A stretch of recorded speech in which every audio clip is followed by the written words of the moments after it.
So we now have somebody from the other end of the world right now who is going to speak to us virtually.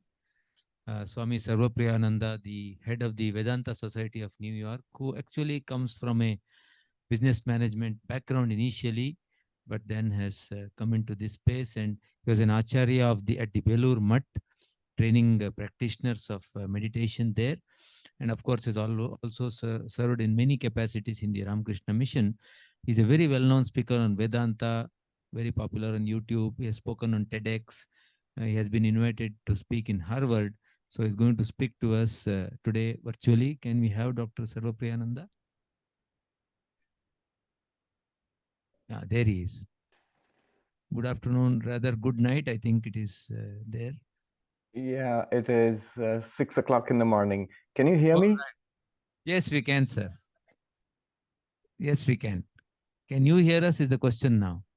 Yes, very clearly. I was Right, sir. listening to all the talks. Yes.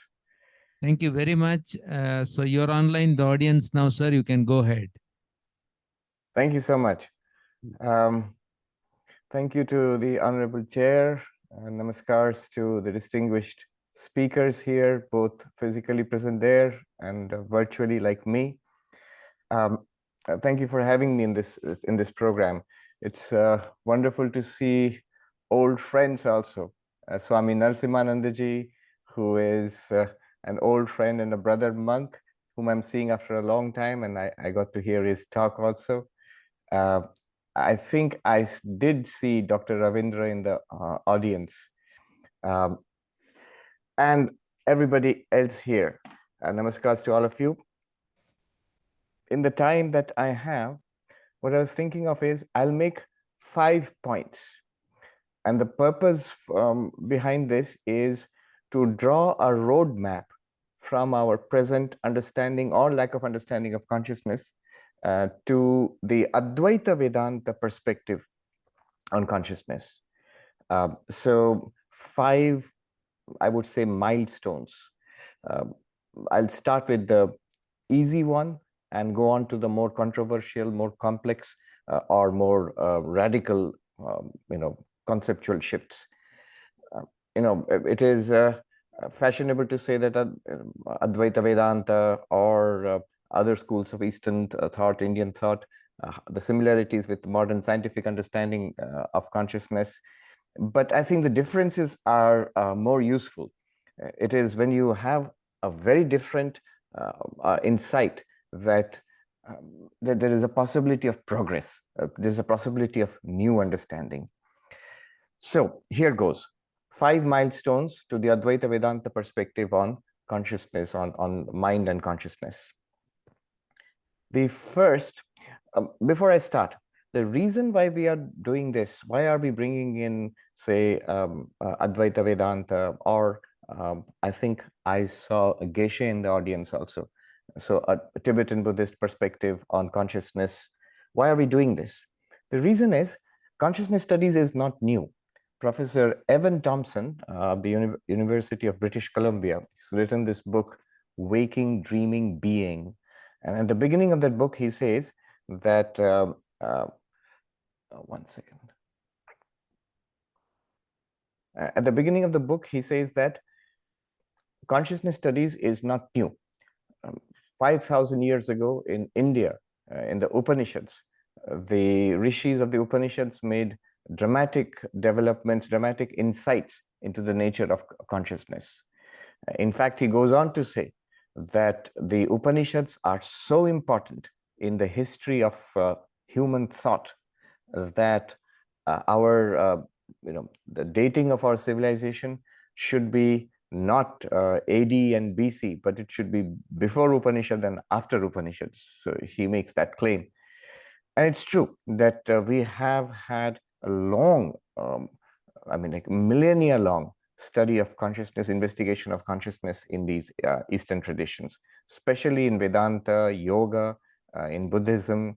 In fact, just about all the schools of Indian philosophy. So yes, back to my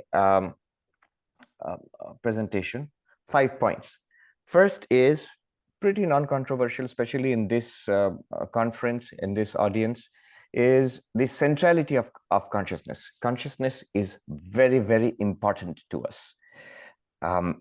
In a recent colloquium, not so recent, few years ago, at the NYU philosophy department, a colloquium on consciousness studies, the hard problem of consciousness and the Advaita Vedanta perspective. At the end of the colloquium, Professor Ned Block, who is one of the leading philosophers of mind in the world today, so he sort of rhetorically, he asked, why is consciousness so important? Why is the study of consciousness so important? Why is it so important to solve this, the hard problem of consciousness? And I think what he meant was that we have many scientific problems.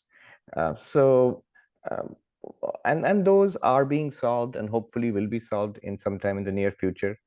For example, there might be something to do with the liver or the heart, and we don't know why certain thing happens. Maybe some medical student will get a grant in the near future, and then investigate it and write a paper about that particular phenomenon, and we'll consider that an understanding and explanation of that phenomenon. Similarly, why don't you think of consciousness as something produced by the biochemical reactions going on in the brain? We don't understand how it happens, but in some research in the next 20, 30 years, 40 years, we will understand that. Why is it so important? Why are we having conferences and colloquiums and writing papers? Why are we so bothered about it? Especially all of a sudden in the recent past, in the last 20, 30 years, there's been an explosion of interest in consciousness, in consciousness studies. And so it was a rhetorical question. And the answer, I think, is obvious. Consciousness, the study of consciousness, understanding of consciousness is not like any other scientific or philosophical problem. It is central to everything that we do in our lives. Whatever we do in our lives, science and philosophy and spirituality, we do it in consciousness. It is to us as conscious beings that the world appears. Whether you believe in Vedanta, whether you do not believe in Vedanta or Buddhism or Christianity, whether you're an atheist or a theist, whatever it is that you are that in consciousness. It all depends upon us as conscious beings. Professor Dr. Christoph Koch, who was the chief scientist of the Paul Allen Brain Institute, he, just by the way, I would ask the cameraman to focus on either the audience or the stage somewhere. If you just focus, oh yeah, that's great. Because it's great to look at people in the audience or the dais, and not just at my own face. It's very disconcerting sometimes. Yeah, that's great. So Christoph Koch, he wrote this book, The Feeling of Life Itself, and he launched it a couple of years ago. I heard the book talk that he gave at the Harvard bookstore, and there he was talking about how consciousness is central, is the most important thing in our lives. And he gave a very nice example.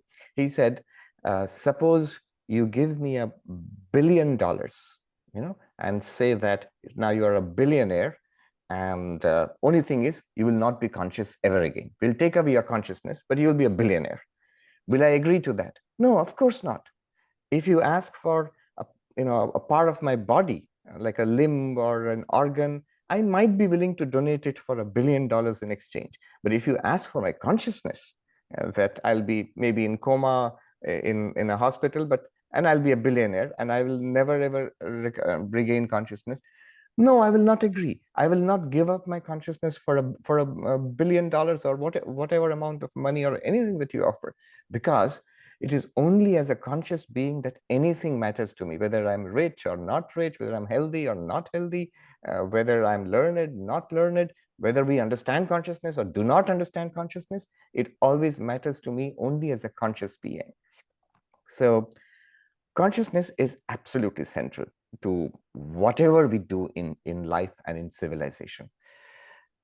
Now, you might say that that's fairly uncontroversial. We sort of agree with that.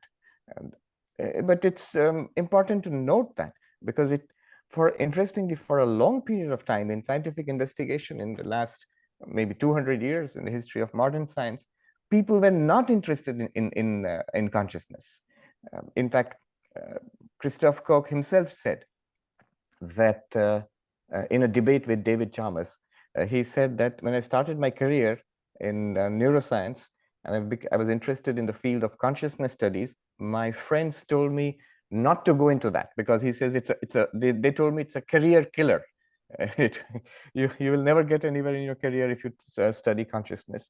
Thankfully, it has changed. Thankfully, in the last 20, 30 years, it has changed. The importance of centrality of consciousness is now sort of accepted across the field.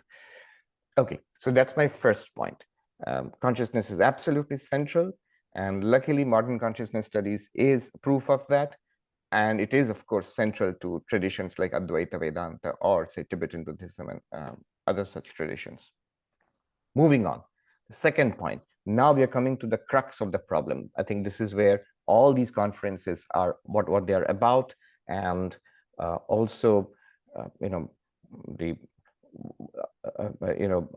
debates about consciousness, they centered around this. The second point. The second point is the irreducibility of consciousness, that consciousness cannot be reduced to the body. This is the so-called hard problem of consciousness. This term itself was coined by Professor David Chalmers, and he is famously associated with this term, the hard problem of consciousness. But the problem was very well known, both in Eastern and Western philosophy for quite a long time. The problem is basically this, that the mainstream understanding of the scientific reductionist, materialist reductionist understanding would imply that consciousness is somehow being produced by this physical body, especially by the brain and the nervous system. And why?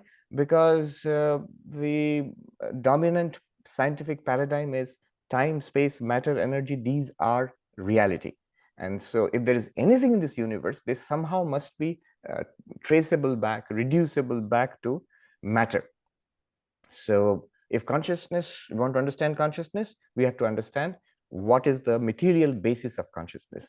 And the material basis of consciousness is somehow brain. But we don't understand how that is possible. So this is the crux of the hard problem of consciousness.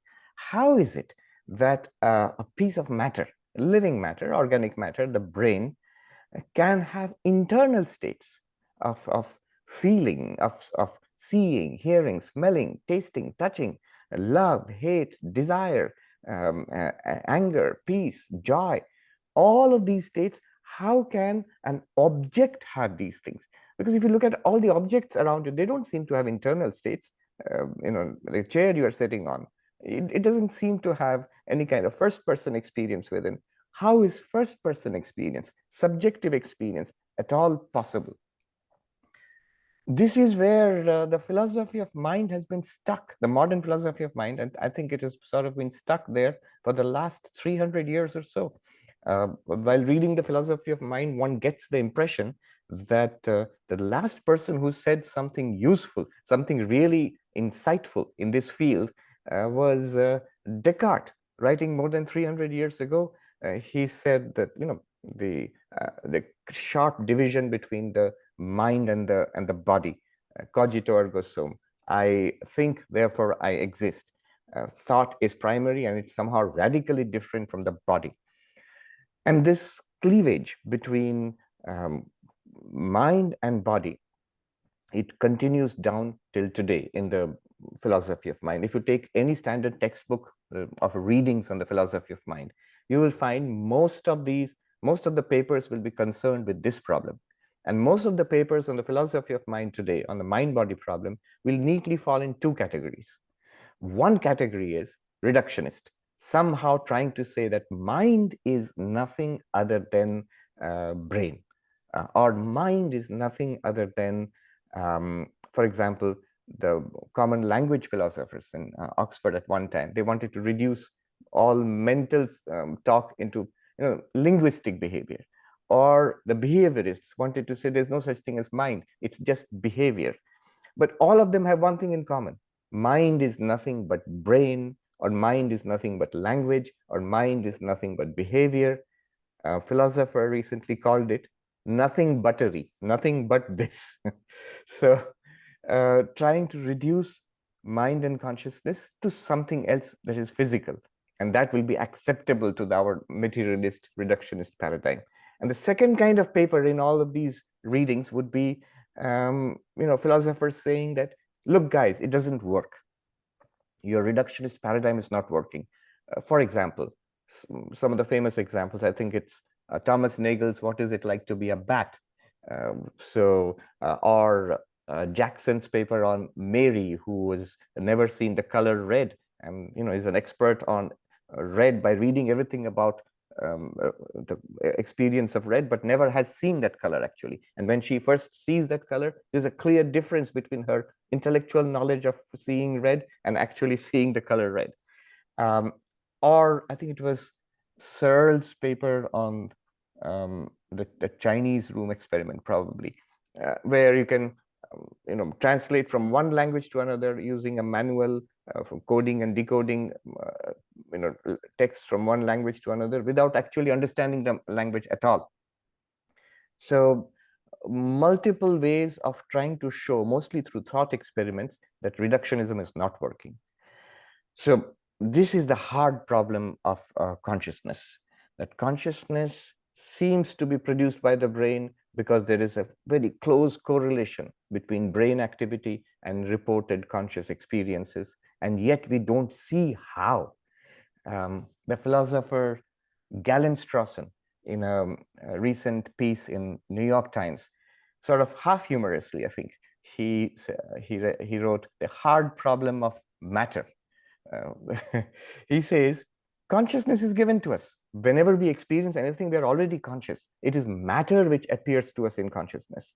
We have somehow made up our minds that mind and consciousness are produced by the brain, and then we can't understand how brain can produce mind and consciousness, and therefore we have the so-called hard problem of consciousness. And he says, actually, it's not a hard problem of consciousness, it's a hard problem of matter. We are already conscious, and the objective world, the material world, is given to us in consciousness, appears to us in consciousness. And what is matter should be the question. And as we investigate matter in physics and so on, we find matter disappearing before our very eyes, from atoms to subatomic particles to quarks to superstrings. We don't know what matter is, but we know what consciousness is because we are conscious all the time. So this, I think he meant it sort of a little bit rhetorically, a little bit humorously, but it's a serious point.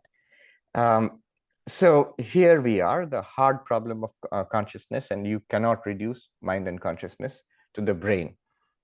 David Chalmers, he has been propounding this, and he's talked about panpsychism, that he says that it's time to consider, quote unquote, a crazy idea, he said, that consciousness may be a fundamental reality, that it may be that consciousness is not reducible to the brain.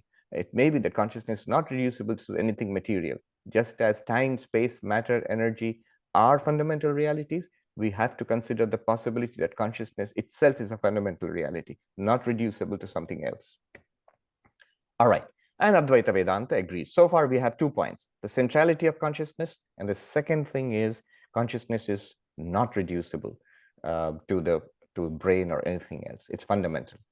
In fact, David Chalmers, in an interview, he said that if you ponder the hard problem of consciousness long enough, either you become a panpsychist, that consciousness is ubiquitous and fundamental, or you go into administration. Third, even more controversial, even more radical, where I think we will take leave of most of modern understanding of mind and consciousness. Notice, till now, I have been using the terms mind and consciousness interchangeably. But the third point I want to make here is, on our journey to the Advaita Vedanta perspective, the third point is, consciousness and mind are not the same thing. So mind and consciousness, the psyche and consciousness, are different. This is something that is not at all appreciated, let alone in neuroscience. It isn't appreciated at all, even in the modern philosophy of mind. I feel, going through readings in the philosophy of mind, that this is an insight that many of these papers could could benefit from. I see a lot of confusion coming up from this mixing up of mind and consciousness. A lot of the language that we see, it refers interchangeably to mind and consciousness, and yet mind and consciousness are just not the same thing at all. In Advaita Vedanta, there is a clear way of distinguishing between consciousness and mind. Why would you say that consciousness and mind are different? And consciousness and brain are different, and consciousness not reducible to brain. That's understandable. But consciousness is not reducible to the mind. Consciousness and mind are fundamentally different. Why would Advaita say this? And you don't need Advaita alone to say it. Sankhya says it. Yoga philosophy says it. Why? What's the argument? One quick argument and we'll move forward. Why do we say that consciousness is not mind, or mind is different from consciousness? In Advaita Vedanta, whatever is experienced, whatever is an object of experience, is presented to consciousness, in consciousness, but is not consciousness. The two terms used in Sanskrit are chit, jada. Chit means consciousness, jada means insentient, sentient, insentient. So the whole world is presented to you, the material universe is presented to you, to consciousness, and consciousness is that which experiences, illumines, gives us a first-person experience of the world. Similarly, the body is presented to me, and consciousness is that which gives me a first-person experience of the body. But by this logic, the contents of my mind, of thoughts, feelings, emotions, ideas, they are also experienced. Right now, you are experiencing it. I am experiencing it. My thoughts, my emotions, my perceptions. These contents are also appearing to consciousness, in consciousness. So they are equally objective. Just as the world, the chair you're sitting on is an object. The body, you experience it as an object. The thoughts in the mind, the feelings, emotions, memories, they are also objects. And from an Advaita perspective, whatever is an object is an object to consciousness. The philosopher Arindam Chakravarti, he gave a very nice definition of an object. He said, whatever objects to your consciousness is an object. Think of consciousness as a wide field, and it runs up against these things like objects. So just as a chair or a table is an object, a breath is an object. When you breathe in and out in mindfulness meditation, it's an object. Similarly, a thought is also an object.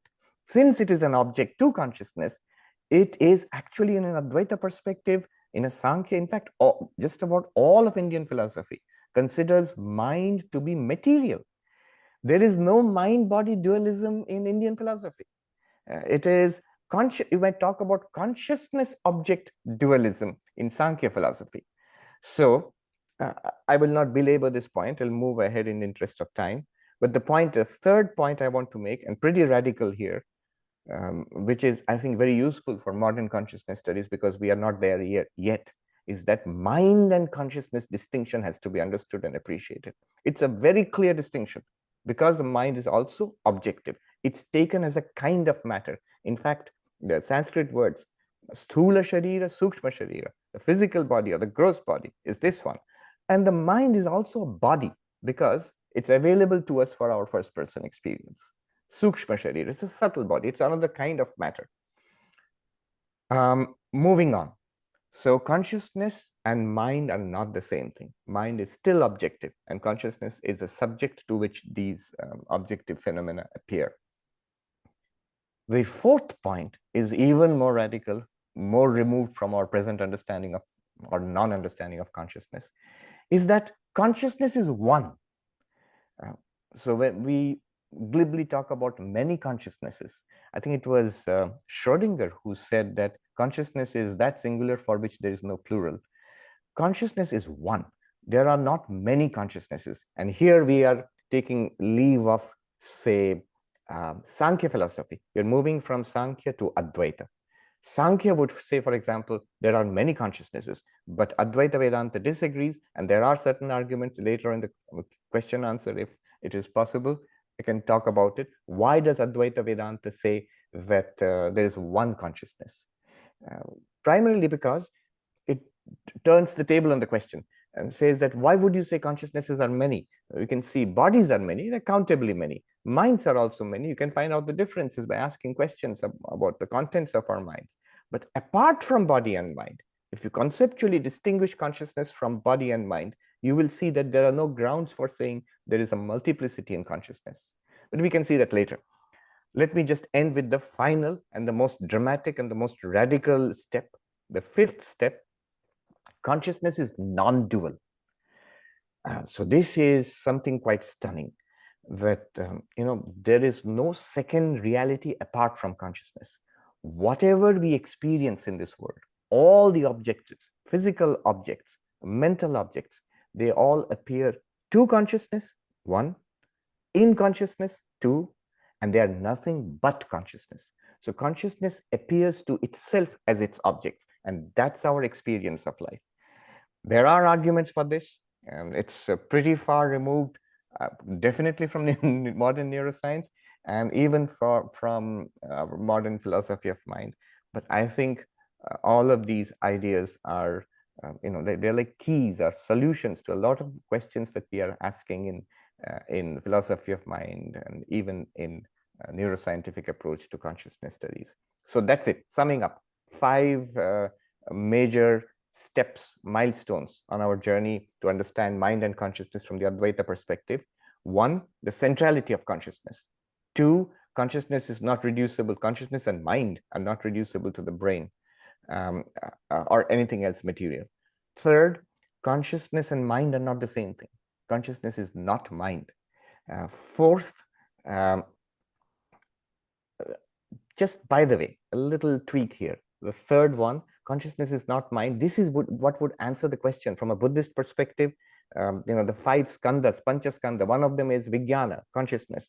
So that is what would constitute mind in the Sankhyan and Advaitic understanding. And pure consciousness, or what Advaita Vedanta considers to be consciousness, is not mind. And then the 4th major milestone would be consciousness is one. It's not many. And the 5th and the last one would be consciousness is non-dual. Everything that we experience in the world is somehow an appearance in consciousness. There is nothing other than consciousness. Thank you very much. I think I might have overstepped my time by a little bit. Thank you so much. Thank you, Swami Sarvapriyananda ji. I think that was a very clear description of progress from science to Vedanta, particularly Advaita Vedanta. Next speaker we have is Dr. Paul John Werbos. Dr. Werbos, how are you doing today? I am so overwhelmed by hearing Dr. Jain. I feel much closer to him than to the others. Hearing him reminds me of the day when I met Carl Pribram. It was a great experience, but it took us about a week before we learned how to connect our complex worlds. Thank you. Thank you, Dr. Werbos, for joining us online. Let me briefly introduce you to the audience. And friends, Dr. Werbos would be talking today about how to unify the new mathematics of brain consciousness with the soul and the physical reality. And he's got a graduate degree from Princeton and a PhD from University of Pennsylvania.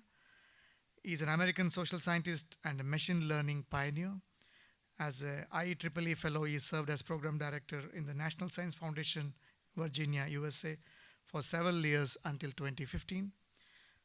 His research interests revolve around recurrent neural networks, development of backpropagation algorithms, prediction and control of systems from nanorobots to the electric power grid. Has written on quantum mechanics and other areas of physics. He has interest in larger questions relating to consciousness, the foundations of physics, and human potential. And in 1995, he received the IEEE Neural Network Pioneer Award for the discovery of backpropagation and other basic neural network learning frameworks. And Dr. Werbos, thank you so much for joining us, and we all look forward to hearing from you. You have about 20 minutes starting from now. I will be talking about consciousness. There have been new breakthroughs in science, in neuroscience and in our understanding of the universe, which now give us a unified scientific understanding of what consciousness is and how it emerges, and also to reconcile what we thought was irreconcilable in the past, the idea of soul and the function of the brain and physics. We can understand how they fit together, how we don't have to have a war between these viewpoints. Above all, I will start with the discussion of neuroscience, about new breakthroughs, which Yeshua and I have been part of, which give us a scientific understanding of how consciousness emerges in the brain. And I'll have 10 slides on that, 12 slides on the soul. But first, I want to put in a caveat. The very first slide reminds us that each of us is more than just a consciousness, more than just a brain and a soul. There are other aspects which need to be considered in areas like healing, healing of our bodies, healing of our communities. I will not have time to talk about those very important details because it will be challenging enough in about 10 minutes to explain what we now know about brains, how consciousness emerges in brains at a certain level, and how this connects with the idea of the soul. So let me begin with the brain part. When gurus talk to neuroscientists to try to get a story on what is consciousness, they are often frustrated for good reason. Neuroscience is almost like a gigantic factory where there are many specializations and many people only know their own job, and their job is an important piece, but there are many, many specialties. There are some people who believe that the human brain is just a collection of specific apps. People will spend their whole life studying one little piece of the brain, and they will do important work. We need to know all these pieces. But these kinds of efforts remind me of the people who did leaf collecting back before the time of Charles Darwin. They thought of the study of life as a collection of lots and lots of leaves, but they didn't see the pattern. They didn't understand how they fit together. But in the last century, there was a major breakthrough in our understanding of neuroscience, as important as Darwin. There was a great neuroscientist, Carl Lashley, L-A-S, Lashley. And Lashley should be known to anyone well-trained in neuroscience today. Maybe he was the founder of systems neuroscience, the understanding of the brain as a whole system. And what Lashley said was the brain is not just a collection of inherited behaviors. After all, we can learn new behaviors. If all we did was have a collection of inherited behaviors and never learned anything, we would not be intelligent. We would not be conscious. We would be like robots following a program. Lashley said, no, let us understand how the brain works as a universal learning machine. And he formulated something called the principle of mass action. His two most important followers, I believe, were Carl Pribram and Walter Freeman. Before they died a few years ago, I was glad to partner with them. I believe they were the two leading systems neuroscientists in the world, students of Lashley, and they developed this principle of mass action much further. If you go to Google Scholar, you can see Freeman's work on mass action. And there's a previous YouTube, which Yeshua recorded, where we discuss these guys in great detail. So if the brain is a universal learning machine, and if our consciousness is a universal learning ability, a mind, what is it learning? Well, we have to understand that the brain evolved in biology to create action. Some people call it squeezing and squirting, okay? The brain as a whole system learns to come up to learn with a policy of action, which leads to better results as the organism judges the results. So we have a whole new mathematics of brain-like intelligent control, which connects directly to what we understand about the brain. There's now a kind of integration of artificial systems which learn the same kind of task and what we see in the brain. Now, when we talk about consciousness and intelligence, it's very important that consciousness is not some kind of uniform liquid. Consciousness or intelligence, it's not like water where you have a certain quantity of it and it's the same thing. There are levels and levels of intelligence in reality, in nature. And these are not the only forms of intelligence out there. But if we look to nature, what really exists, we see there's a certain level of consciousness or intelligence in reptiles, in birds, in mammals. Humans fit in here, maybe beyond. And to learn more about these levels of consciousness, this is a very important link to the first International Conference on Consciousness, where they asked me to give a plenary. And there are many definitions of what the word consciousness means. And many of those definitions are useful. But I focus most on this definition, consciousness qua intelligence or mind, trying to understand how does intelligence work, how does mind work, and the other forms of consciousness tend to be attributes or consequences of this more universal character of intelligent systems or mind. In order to carry this further, when I was working with Freeman and Pribram, I was also working at the National Science Foundation. And this is one of the things I am most proud of. I set up major dialogues all across all the research programs funded by the National Science Foundation. And we worked together to come up with a common research agenda. What do we understand about how brains work to achieve results? And how can we build the same things? And how can we use these insights in artificial intelligence systems? If you go to the NSF webpage, search on the letters COPN, and you will see the best manifesto on understanding the brain, which exists anywhere even today. I have been keeping up.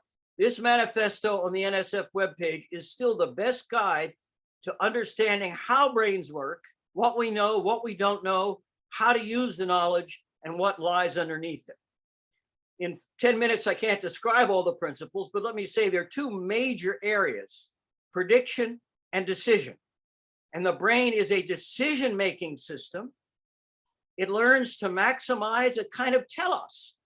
This fits Aristotle's idea of telos.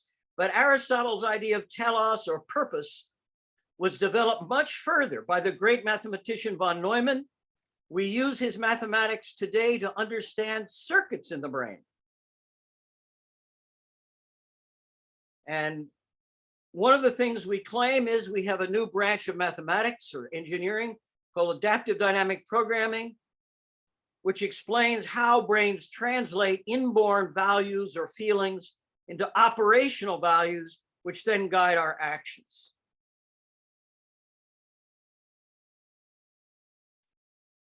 Based on this mathematics, we have developed a whole roadmap of levels and levels of intelligence.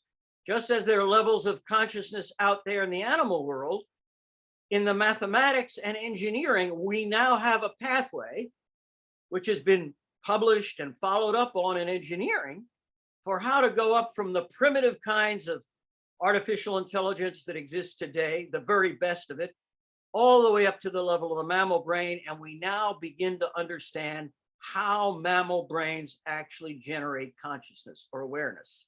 We have a mathematical theory of how it works, how it fits the circuits, and how to replicate. We know how consciousness works at the level of the mammal brain. This is a fundamental new breakthrough. This breakthrough was rooted in neuroscience. Prediction is half of this new theory of consciousness. And this prediction half has been verified in enormous mathematical detail. And in order to verify the whole model, Yeshua and I did an analysis of the very best real-time brain data now in existence. And you can see that it's in open access.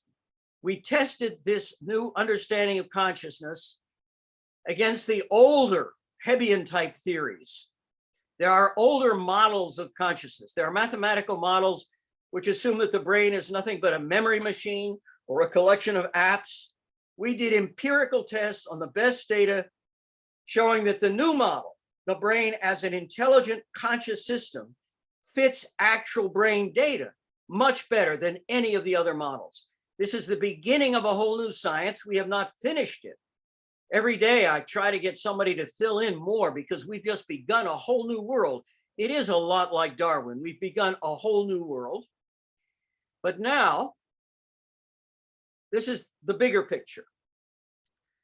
We know there are levels and levels of consciousness or intelligence, and we understand the mathematical principles. We have risen up to where we can begin to build mouse-level intelligent systems in computers, but we've also begun to understand why humans are more than your average mouse. We've begun to understand the function of mirror neurons and how they contribute to the power of the system. But are there higher levels of intelligence? And it turns out there are, and we have mathematics related to them. When I was young, I did not believe that there were higher levels of intelligence beyond the mammal brain. Besides Pribram and Freeman, the other most famous follower of Carl Lashley was a guy named Donald Hebb. And some people believe that this book by Hebb is the Bible for neural networks. I think John von Neumann had a better Bible, but this is a kind of Old Testament in the neural network field. And I'm very glad I read that book because the engineers who apply Hebbian learning, they should read the book because Hebb had much deeper insight than what they're implementing today. One of the key principles Hebb enunciated was Bayesian learning, which is important. And he said, if you're trying to test the probability that a theory is true based on experience, use Bayes' formula. You multiply the likelihood term, the probability that you would have seen what you did if the theory were true, by a prior probability theory. Hebb claimed that psychic or spiritual experience is not real. He said the probability is very low. And he went on to say, as the leading experimental psychologist of his time, he believed the likelihood terms are very good for parapsychology and psychic phenomena. He said these people have proven their claims with a higher degree of confidence than my colleagues do in other branches of psychology. However, he said, I still don't believe them because of the prior term, we know it's physically impossible. And that's what I personally did believe until I had no choice. Okay. And the bottom line is, in March of 1967, I had an experience which is described on my webpage and in papers I published in 2019. I had an experience which I simply could not reconcile with the theory that we are only brain. And it took a very incredible experience that I couldn't wiggle out of to make me open-minded. I didn't believe there was such a thing as psychic experience or soul at first. I simply said, I'm open-minded, I'm confused, I don't know what's going on, and I want to find out. So I learned a whole lot of physics. I took courses in quantum physics from Julian Schwinger, who was one of the founders of quantum field theory. So I have really looked into that math. And my conclusion at the end of the day, well, since 1972, I believe with 99% probability, yeah, this psychic spiritual stuff, there is something going on. And I didn't know what it was. And this was very frustrating to me. And I later checked and found I'm not the only one who had that kind of experience. Schrodinger, Heisenberg, de Broglie, and Dyson all support the existence of more than just the brain. I'm not the only one. And Greeley did a big study for the National Science Foundation and found that most elite PhDs in the US say they have had the kind of personal experience that was enough to convince them. Their experience wouldn't have convinced me. I was a tough nut to crack, but I was cracked. I had the experiences too. So the bottom line is, what are the implications? This is a conflict of such deep importance. If we believe that paranormal or spiritual experiences are real, but if we believe that everything is ruled by the laws of physics, how can we understand what's going on? Many people believe that quantum measurement, like Stapp's theory, can explain this stuff. Bottom line is, it can't. Anybody who thinks that Copenhagen physics measurement can explain psychic phenomena, they're wrong. They just don't know the physics. I call this looking for God in a pair of sunglasses. Polarized sunglasses are not the communication to the world of spirit or soul. They just don't work that way. After many years of trying to figure it out, I have found one and only one way to reconcile the physics with the personal experience. I was leading two lives, one life where I could jump over tall buildings and actually do weird stuff, and yet I had my physics. I can reconcile them. The only way to reconcile them, I know them, is what I call the Noosphere species theory, which I published. It is like the Noosphere theory of Desjardins, but Desjardins' theory does not work. I've spoken to high up members of Catholic theology who say, we used to believe this, but it doesn't work. It doesn't fit science. And the version from Desjardins does not fit science, but there's an alternative new version, the Noosphere species theory, which does. And the basic idea is we don't have just one noosphere. We don't have one realm of spirit or thought. We have a whole cosmos full of them. We have a whole evolution in species. So this is the big picture. I've used this often in China. Maybe I should talk more about, I don't have time to talk about the whole politics of the universe, but let's just say we are part of a very large world. We come from a whole ecology of noospheres, and this fits. Carl Jung said we have a kind of collective unconscious, and I think that's true at this point. And because we are not only verbal thinkers, we need to integrate the images in our brain. After all, a mouse brain has images. It doesn't have words. 99% of our brain is based on images, for God's sake. So if we want to be coherent and sane, we have to integrate our images and our theories together. And I like to use these images to think about what our noosphere is like. And this has a lot of implications which can be tested, need to be tested. We don't have time to get into them today, but this stuff is really testable. The physics behind this is the physics of dark matter, which I should have mentioned. We now know that most of the mass energy of our universe is not the kind of matter we use in ordinary electronics. We know that the kind of matter that explains our brain is only a tiny fraction of the mass energy of the universe. We know that we live in a pulsing ocean or network of mass energy, and now we can take photographs. This is something new. We call this dark matter. I don't believe in any of the current theories of dark matter. It's not that, well, there's a lot that can be said about the physics, but I believe that we do have an ocean of energy and matter. And I believe that what we call our noosphere is really an organism made up largely of dark matter. This is the only explanation that fits, and it fits very well. So that's the basic idea, that we are part of a whole giant species of noospheres connected all across the cosmos. And finally, let me say there is a role for quantum theory here, not quantum measurement, but an understanding of what kind of universe we live in. There have been radical breakthroughs in real empirical quantum mechanics, like quantum computing, real electronics and photonics with quantum theory. And we have found that there are what they call microscopic Schrodinger cats. There are parallel copies of us. This affects what we can do with new technology.